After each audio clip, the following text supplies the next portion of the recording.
এটা হচ্ছে নর্থ বেঙ্গলের মোস্ট ওয়ান্ডারফুল একটা রিভার, তিস্তা রিভার। এটা গাজলডোবায়। এটাই আমাদের ইন্ডিয়ার লাস্ট একটা বাঁধ বলতে পারো, যেখান থেকে ক্যানেল করে মহানন্দায় জল নিয়ে যাওয়া হয়। খুবই সুন্দর একটা রিভার। এই জায়গাটায় আসলে তোমাদের খুব সুন্দর লাগবে। প্রচন্ড গরমের মধ্যেও এই নদীর জলের জন্য এখানে যে প্রচন্ড ঠান্ডা হাওয়া, জাস্ট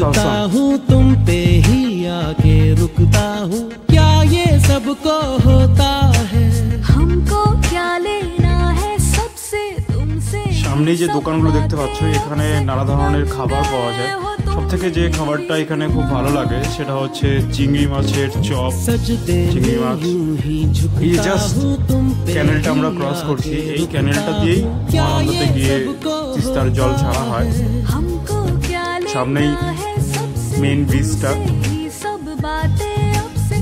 এটা দিয়ে লক গেট দিয়ে অলওয়েজ জলটাকে আটকে রাখা হয়। খুব সুন্দর ভিউ, তোমরা এখানে আসতে পারো।